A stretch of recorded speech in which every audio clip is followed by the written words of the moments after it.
Do you remember BuzzFeed Unsolved? All those mysteries that no one would ever figure out. And in the middle of that, to and fro random jokes by Ryan and Shane. If you don't know them, it's a big miss for you. BuzzFeed Unsolved was a YouTube series hosted by Ryan Bergara and Shane Madej, known for turning dark mysteries into addictive storytelling with unexpected humor. Ryan lays out chilling murders, disappearances, and mysteries while Shane, the skeptic, teases and questions everything. Each episode starts with the case details and key theories, then unfolds through their unscripted banter. The blend of suspense and comedy makes grim topics engaging and gives the show its unique charm, turning true crime storytelling into something both thrilling and fun. And that way, they covered a lot of unsolved mysterious cases. Well, some of them actually got solved by now, and the real answers, they're nothing like what the theories predicted. You are watching Criminally Curious, and in this video, I'll show you the biggest unsolved cases that have finally been cracked. So, you'll know exactly which episodes aged well, and which ones got blown apart by the truth. Let's start with one of the most chilling winter tales they ever covered, a mystery that defied all the logic over decades. Number 8. Dyatlov Pass Incident. It was a frozen night in February 1959. 9 young hikers, led by Igor Dyatlov, set off toward Somerton Mountain in the Ural range of Soviet Russia. This part of Russia is still unexplored, unknown, and uninhabitable. They were all skilled, disciplined, and prepared. But there was something mysterious about the place for which they weren't ready at all. The result? They reached the place, but never returned. When rescuers finally reached their camp weeks later, the scene looked horribly wrong. The tent was half buried in snow, cut open from the inside. Boots, coats, and food were still in place, as if nobody had packed to leave. Footprints led away, bare and socked, down into the forest. The first 2 bodies turned up under a cedar tree. Both wore only underwear. A small fire had burned nearby, but it had not saved them. 3 more bodies lay between the tree and the camp, frozen in the snow, as though they had been crawling back toward safety. Doctors said they had died of hypothermia. This happens when your body loses heat faster than it can produce it, causing your core temperature to drop dangerously low. So overall, it looked strange, but still possible. But then came the shock. 2 months later, 4 more bodies were discovered in a ravine under 13 feet of snow. Their injuries were violent and hard to explain. 1 skull was smashed. Several ribs were crushed. 1 woman had lost her eyes and her tongue. Yet their skin showed no cuts or bruises. Some of their clothes carried traces of radiation. Suddenly, the story no longer fit the simple picture of hikers caught in the cold. Theories spread fast. Some believed an avalanche forced them from the tent. Others claimed the Soviet military had tested weapons nearby. Survivors of the search later said strange glowing orbs had been seen in the sky. Investigator Lev Ivanov himself wrote that the bright flying spheres might have been linked, but officials soon silenced him and closed the case. The official line? The hikers had been killed by an unknown compelling force. It simply means the case is unsolved.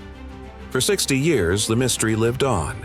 Yeti attacks, alien encounters, secret rockets. Every idea seemed possible because nothing made sense.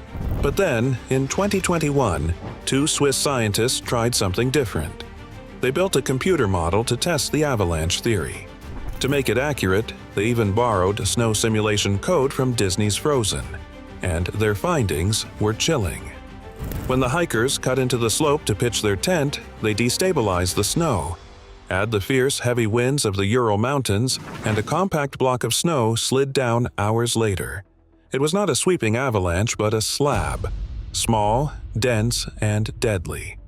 Strong enough to break bones without leaving wounds. Trapped in the tent at night, the group slashed their way out. Half-dressed, battered, and disoriented, they faced the storm. They tried to light fires, share clothes, and dig shelters. But the cold won. Local animals and decay explained the missing eyes and tongue, and the radiation traces. That came from the equipment the hikers already carried. So, in the end, there was no monster, no UFO, no conspiracy. Just nature, a rare avalanche, perfect timing, brutal weather, and 9 lives lost. The Dyatlov mystery is solved, but the truth is still haunting, because it was raw and real. Number 7. Elisa Lam. But the next case is not about the nature, but inside the haunted and infamous Cecil Hotel, a place in LA already known for its dark past. This case was so scary and mysterious that for decades, it easily topped any list of unsolved mysterious cases. But the mystery spread all because of one strange video. The story begins with a young woman named Elisa Lam. In January 2013, Elisa, a 21-year-old Canadian student, was traveling alone. She kept in touch with her family every day and often wrote about her trip online. When she reached Los Angeles, she checked into the Cecil Hotel. At first, she stayed in a shared room, but her roommates complained about her unusual behavior, so she was moved to a private room. Finally, on January 31st, Elisa was supposed to check out, but instead, that day, she disappeared. Her family stopped hearing from her. Police searched the hotel, brought in dogs, and even checked the roof, but they found nothing. Days passed, and the mystery only grew. Then, on February 13th, police released a video that shocked the world. It was footage from a hotel elevator. In the video, Elisa presses multiple buttons, but the doors don't close. She steps in and out, peeks into the hallway as if someone is following her, hides in the corner, and makes odd hand gestures, like she's talking to someone invisible. After she walks away, the elevator doors suddenly close. The video went extremely viral. People around the world tried to explain it. Some thought it was a ghost. Others believed she was playing a strange elevator game that led to another world. Theories spread like wildfire. But 6 days later, another twist came. The hotel guests began to complain about the water. The water from their taps was dark, foul-tasting, and had little pressure. So, a maintenance worker went to the roof to check the water tanks, and inside one of them, he found the horror. Elisa Lam's lifeless body. She was naked, with her clothes floating beside her.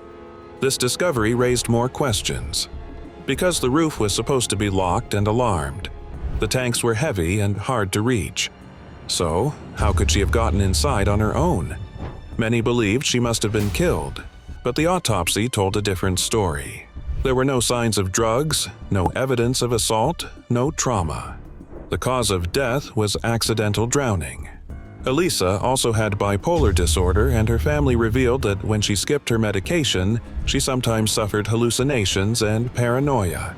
So, that explains her elevator behavior. But what about the roof mystery? That also had simple answers. She could reach it through a fire escape window, bypassing the alarm. The tank lid, thought to be closed, was actually open when she was found. In her state of panic, Elisa may have climbed inside, seeking safety, but once in, she could not get out. That's the case. There was no ghost, no killer, no hidden game. Just a tragic story of a young woman's struggle with her mind, ending in the most haunting way possible. Number 6. Collar Bomb Case. Our next case starts like a Tarantino movie. It was August 28, 2003, in Erie, Pennsylvania. A man walks into a bank in broad daylight. He's calm, licking a lollipop, carrying what looks like a cane. But this was actually a homemade shotgun. He wasn't wearing a mask. Instead, around his neck was a strange, heavy collar with a box attached. He calmly handed the teller a 9-page note claiming the device was a bomb. He even said he was being forced to rob the bank for $250,000. To prove it wasn't a bluff, he lifted his shirt and showed the device strapped to his chest. The teller panicked and gave him just over $8,700. Wells walked out calmly, twirling his shotgun. But minutes later, police stopped him. He begged for help, saying 3 men had ambushed him, locked the collar on him, and given him a scavenger hunt with instructions to find keys that would defuse the bomb. Officers found the notes, but they waited for the bomb squad instead of trying to remove it, and for 25 minutes straight, Wells sat on the ground pleading. But finally, at 3:18 p.m., to everyone's shock, the device exploded on live TV. He died instantly, while the cameras were rolling. At first, no one knew if Wells was a victim or part of the crime. His family insisted he was innocent, but his calm behavior in the bank raised doubts. Investigators soon discovered the scavenger hunt was impossible to finish. Wells had never stood a chance. But a month later, the case took an even stranger turn. A mysterious man named William Rothstein called the police and said there was a body in his freezer. It was James Roden, killed by Rothstein's girlfriend, Marjorie Deal Armstrong. Soon, investigators uncovered a plot. Marjorie wanted money to hire someone to kill her father. With Rothstein and a friend, Kenneth Barnes, she planned the bank robbery. Rothstein built the bomb. Barnes agreed to help. Prosecutors later claimed Wells wasn't random. He had been lured into the plan, told the bomb was fake, and promised a share of the money. But the truth was darker. From day one, he was never meant to survive. Years later, another name came in front with a chilling detail. It was a woman named Jessica Hoopsick, who had suggested Wells to the group as an easy target. She described him as a lonely man, tricked into believing he'd walk away alive. In the end, Marjorie was convicted and died in prison. Barnes also died behind bars. Rothstein escaped trial dying of cancer. And Wells? His role remains debated. Victim or accomplice, you decide. Number 5. The Somerton Man. On a summer morning in 1948, a man was found dead on Somerton Park Beach in Adelaide, Australia. No ID, no labels on his clothes, just a hidden note that read, "It is finished." For decades, people thought he was a Cold War spy. But was he? How could not a single soul on Earth identify him? The man looked neat, dressed in a suit and tie, as if he had simply fallen asleep. But he never woke up. Police quickly realized this was no ordinary death. He carried no wallet, no papers, nothing to say who he was. Even the tags on his clothes had been cut off. The autopsy revealed signs of poisoning, but no known substance could be traced. It felt like something out of a spy novel, but then came the strangest clue. Hidden in his pocket was a tiny slip of paper. On it were 2 Persian words, "Tamam Shud," meaning it is finished. The slip had been torn from the final page of a rare book of poetry, the Rubaiyat of Omar Khayyam. The book itself turned up in the back of a car parked near the beach. In its final pages were a string of strange letters, like a secret code, and a mysterious phone number. Turned out, the number belonged to a nurse named Jessica Thompson. When questioned, she denied knowing the man but admitted she once gave the same book to a soldier. Police thought they had cracked the case, but that's when they discovered the soldier was alive, and his copy was neat and clean. So, the mystery deepened. For decades, theories swirled. Was he a Cold War spy? A secret agent silenced by poison? No one knew. More than 70 years later, DNA offered a final twist. Adelaide professor Derek Abbott and forensic expert Colleen Fitzpatrick traced the man's hair to a family tree.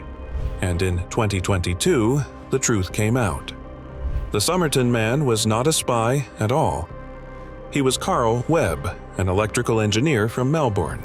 He had been separated from his wife, who lived in Adelaide. He may have come looking for her. The code was likely notes on horse racing bets, his favorite pastime. His cause of death is still unclear, though. Number 4. Boy in the Box. The next is more like Somerton Man, but more chilling. On a cold day in February 1957, a mysterious cardboard box was found in the Fox Chase neighborhood of Philadelphia. And inside that was a horror. A little boy's body. He was only 4 years old. He had been beaten, wrapped in a blanket, and left like trash. His hair had been roughly cut, his body washed, and there were small scars on his skin. No one knew who he was. No one ever claimed. Police launched a massive investigation. They printed hundreds of thousands of flyers with his picture. The boy's face appeared in post offices, police stations, and even on utility bills. But no family came forward. It was as if he had never existed. The clues they had, the box, the blanket, and a handmade cap, led nowhere. The case became one of America's darkest mysteries. Instead, over the years, theories spread. Some believed he came from a nearby foster home. One woman said her abusive mother had taken him in and killed him, but her story could never be proved. Detectives passed the case from one generation to the next, refusing to let him be forgotten. His grave read only, "America's Unknown Child." But after 65 years, in 2019, his body was exhumed again. This time, DNA was extracted. Using modern genealogy, investigators built a family tree. Step by step, it led them closer to the truth. Finally, in December 2022, police stood before the public and gave the boy his name. He was Joseph Augustus Zarelli, born in 1953. His parents were long gone, and the details of how he died remain unsolved. But the greatest mystery, the one that haunted detectives and the nation for decades, was finally closed. And finally, he got a name. Number 3. Lady of the Dune. On July 26, 1974, 12-year-old Leslie Metcalf followed a barking dog into the dunes of Provincetown, Massachusetts. What she found would haunt the Cape for decades. Lying on a beach blanket was the body of a woman. Not as neat as Somerton Man, her skull was crushed and she was nearly decapitated. Both of her hands were missing. Jeans and a blue bandana were tucked under her head like a pillow. Police worked the scene but found no weapon. The woman's teeth were gone, and there were only a few size 10 footprints in the sand. Investigators believed she had known her killer, but no one in the small town recognized her. For years, she was known only as the Lady of the Dunes. Her body was exhumed several times, hoping DNA or reconstruction would reveal her identity. Rumors spread. Some thought she was linked to the Boston mob. Others suspected serial killers like Haddon Clark or Tony Costa. Even Stephen King's son, Joe Hill, wondered if she had appeared as an extra in the movie Jaws. But each lead fell apart. Then, on October 31, 2022, the mystery cracked. The FBI revealed her name: Ruth Marie Terry.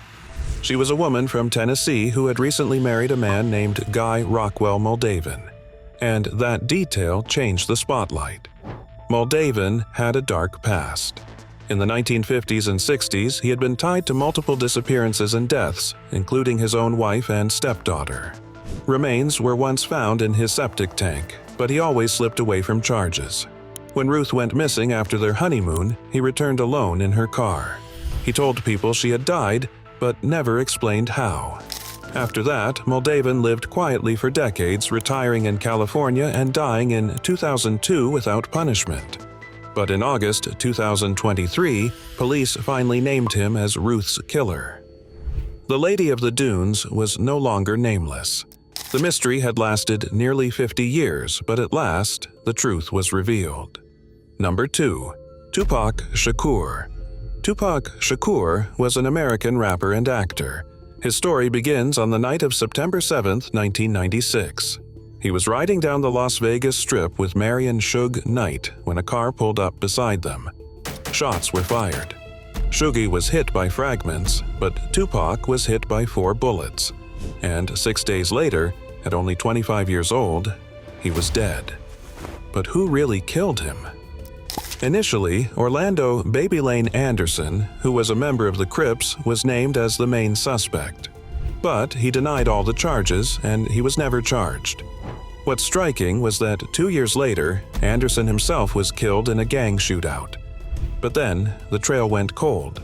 And only months after Tupac's death, Christopher Wallace, who was better known as Biggie Smalls, was also killed in a drive-by in Los Angeles. So, simply put, 2 rap icons, both gunned down, and both cases got buried in mystery. Biggie's mother, Valletta Wallace, believed the LAPD was hiding something. She filed a $400 million lawsuit accusing corrupt officers of being involved. The fight dragged on for years, forcing the LAPD to reopen the case in 2006. A detective named Greg Kading took over, but he kept hitting dead ends until one name kept coming back: Dwayne Keefe D. Davis. Turns out, Davis had long claimed he was in the car when Tupac was shot. When pressed, he would only shrug and say, "It came from the back seat." He was a feared gang figure with ties to both murders. To get him to talk, Kading built a drug case that could have locked him away for life. Under pressure, Davis finally opened up in 2009. What he admitted was chilling. On the night of the incident, he was in the front seat. Orlando Anderson, sitting in the back, pulled the trigger. But that wasn't the real bombshell. Davis claimed after that Sean "Diddy" Combs had once put out $1 million bounty on Tupac and Suge. Davis said the shooting was revenge for a fight earlier that night, but insisted Diddy knew.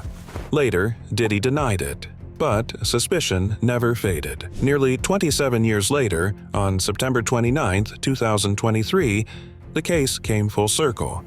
Dwayne Keefe D. Davis was arrested for Tupac's murder, accused of being the ringleader. But Biggie's case still remained kinda unsolved. Number 1. The Forrest Fenn Treasure. Now, this last one is more like a dark comedy movie. Much like the El Dorado search. A millionaire hid a chest of gold worth $2 million in the Rockies. Tens of thousands went after it. 5 never came back. This is the story of the treasure that obsessed a generation. The millionaire who hid it was Forrest Fenn, an art dealer and author from Santa Fe, New Mexico, somewhere in the Rocky Mountains. To guide people, Fenn wrote a cryptic poem which drew tens of thousands of treasure hunters into the mountains chasing both riches and adventure. It sounded exciting. Until tragedy struck. Sadly, 5 people even died searching for it. Randy Bilyeu was the first. He went missing in January 2016, and his body was discovered in July along the Rio Grande. What's even more terrifying is that an autopsy could not determine the cause of his death. His ex-wife publicly called the treasure a hoax. Next was Jeff Murphy from Illinois, who died on June 9, 2017 in Yellowstone National Park. He fell 500 feet down a steep slope. Later that year, Paris Wallace, a pastor from Grand Junction, Colorado, was found dead along the Rio Grande. He just told his family he was heading out to search, and never came back. Then came Eric Ashby, who had moved to Colorado to hunt full-time. He drowned in the Arkansas River in July 2017. And the 5th victim was Michael Wayne Sexton, found on March 21, 2020, near the Utah-Colorado border. He and his companion, Stephen Inlow, had been rescued from the same area just a month earlier. Inlow survived, but Sexton did not. After these deaths, New Mexico police urged Fenn to end the hunt, saying it was costing lives, but the search only stopped when someone actually succeeded. On June 6, 2020, Fenn announced on the Thrill of the Chase blog that the treasure had been found. He wrote, "It was under a canopy of stars in the lush forested vegetation of the Rocky Mountains and had not moved from that spot where I hid it more than 10 years ago. I do not know the person who found it, but the poem in my book led them to the precise spot." At first, Fenn did not reveal the finder's identity or the location, but later he confirmed it had been in Wyoming. Then, in December 2020, Jack Stueff, a medical student from Michigan and a former BuzzFeed Unsolved writer, came forward as the finder. He admitted he would have preferred to remain anonymous, but a lawsuit was about to expose him anyway. That lawsuit came from a French treasure hunter named Bruno Raffos, who claimed he had solved the riddle and believed the treasure was in southwestern Colorado. He argued that the pandemic delayed his search and that Fenn secretly moved the chest to Wyoming. His $10 million claim was dismissed, and attempts to reopen it failed. In the end, the chase was over. So, the treasure was real, not a hoax. People died pursuing it, and the mystery of who would find it finally had an answer. Some mysteries ended in pure tragedy, others in quiet truth, and some still leave behind more questions than answers. So, let me ask you, do you think solving these cases makes them less haunting or more? And which one shocked you the most now that the truth is out? Drop your thoughts in the comments, and if you want more stories where fact collides with myth, hit subscribe and stay criminally curious.